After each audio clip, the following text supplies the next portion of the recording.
Welcome to Creative Minds Smart Money, the podcast where creativity and business smarts collide. I'm your host, Samantha Eck, bookkeeper, business coach, and your go-to guide for building the creative business of your dreams. Whether it's mastering your money, streamlining your systems, or growing your business, I'm here to share insights that empower you to thrive.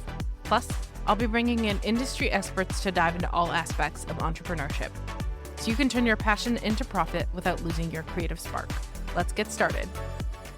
You're listening to the Creative Minds Smart Money podcast, where creativity meets business smarts. And today, let's talk about something that's a major game changer for all creative entrepreneurs out there. Cash flow. I know, fun, right? But listen, if you're not paying attention to your cash flow, your business can quickly go from thriving to barely surviving. Now, before you hit that next button because you think this episode sounds just as boring as our financial statement one, hang tight. I promise this is going to be a little bit fun. And by the end of the episode, you're not only going to understand your cash flow, but feel more confident about managing it like the business owner you truly are. Let's get into it. Let's start with the basics. What exactly is cash flow? In the simplest terms, cash flow is the money moving in and out of your business. That's it. But here's the kicker. It's not just about how much money you're making. It's about how much of that money is actually sticking around and not immediately flying out the door on expenses. Yes, I'm talking about those inspirational coffee visits. And here's the real talk.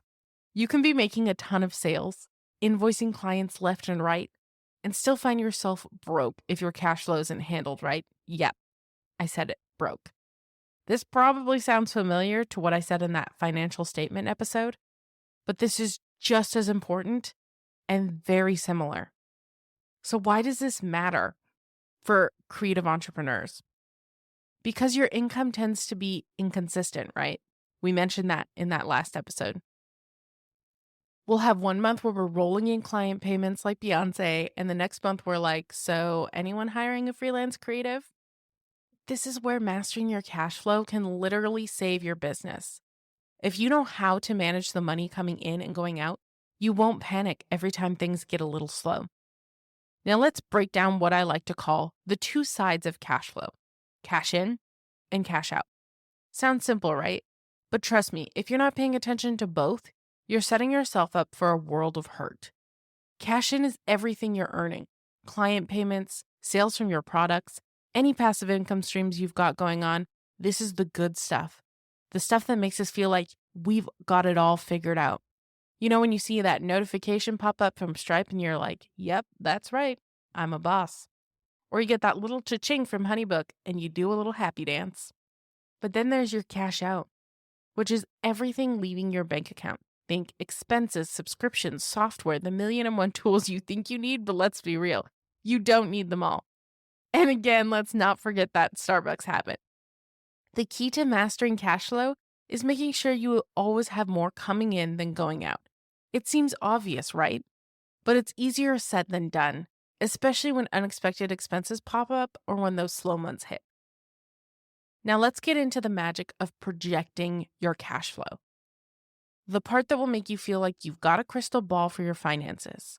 So what does projecting cash flow mean? It's basically looking at your future income and expenses to predict where your bank account is going to look like in 3 months or even 6 months down the line. It sounds really fancy and really complex, but it's actually super practical. Here's a simple way to start. Look at your expected income. This includes client payments, product sales, recurring memberships, anything you know is coming in over the next few months. And again, I want to make sure anything you know is coming in. So if you know this money is not coming in, don't account for it. If you already have contracts in place or invoices sent out, this is the money that will flow in as long as your clients pay on time. We'll get to that part later. Look at your upcoming expenses. This could be rent for your office space, software, subscriptions, equipment upgrades, and don't forget your taxes. We all love taxes, right? But seriously, you need to factor these in because we all know Uncle Sam is coming for his cut at the end of the year. Now we'll look at the cash flow equation. Subtract your expenses, your cash out, from your income, your cash in. For example, Let's say that you've got $5,000 coming in next month from client payments and product sales, but you also know that you have $3,000 in expenses, rent, software, that coffee delivery subscription that's a little bit too convenient.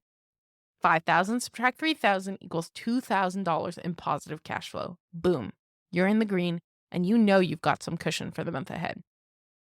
But here's where projecting gets powerful. What if your next month looks a little slow?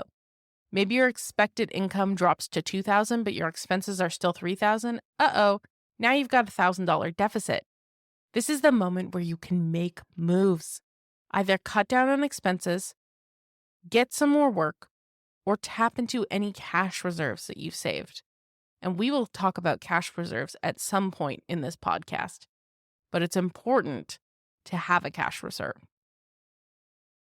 So here's the really big elephant in the room. What if my clients don't pay me on time? We've all been there. You send the invoice, you wait patiently, maybe send a polite nudge or two, and then nothing. Cue the stress spiral, right? Well, I already covered invoicing in depth in a previous episode, so if you haven't listened to that one yet, go check it out. But here's the deal. Getting paid on time is critical to your cash flow projections. You need to set clear payment terms, like 7 days, 14 days, or 30 days, and enforce them. In that earlier episode, I mentioned adding late fees, and yes, we're sticking to that. If your clients are late, charge them for it. Remember, you're running a business, not a charity. Again, I want to mention that you can have that grace period, but you can't be as lenient as letting payments go for 6, 7, 8 months. If someone hasn't paid you, you need to get what you're owed.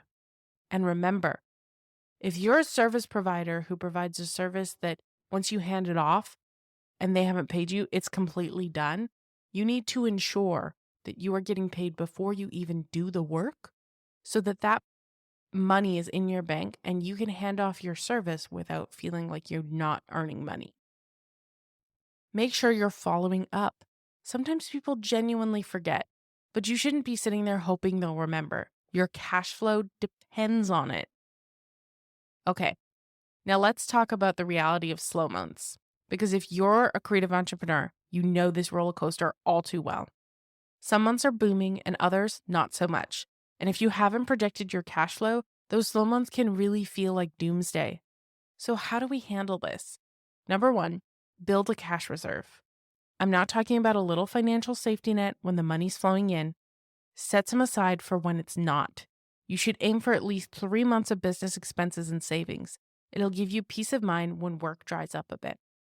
And I want to remind you, like I said, we'll be touching on that a little bit more in depth in a future episode. So make sure you're following the podcast to get that update. Number 2, offer payment plans.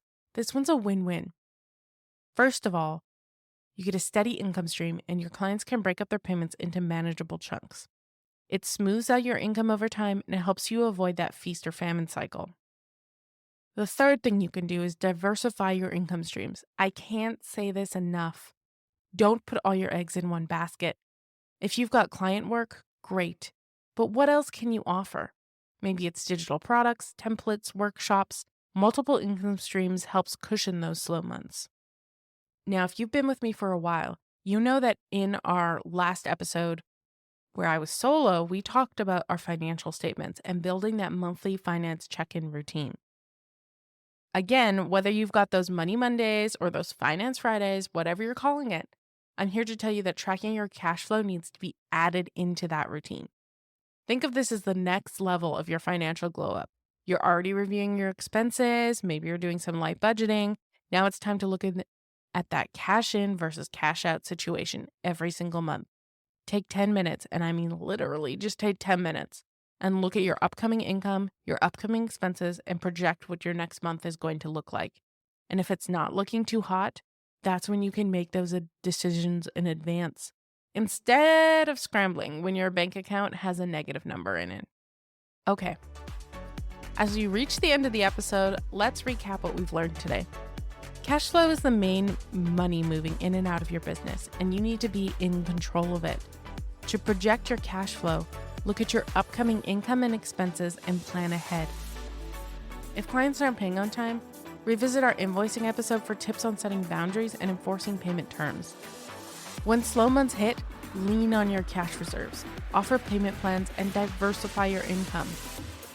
And don't forget to add cash flow tracking to your monthly financial routine. It's an extra step that can seriously save your business from unnecessary stress. Your cash flow is the key to keeping your creative business running smoothly. Don't let it be a mystery.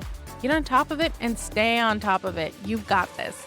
If you found this episode helpful, don't forget to subscribe and share it with your fellow creative entrepreneurs. Let's keep the money talk going and grow our businesses together. Until next time, farewell, fellow travelers.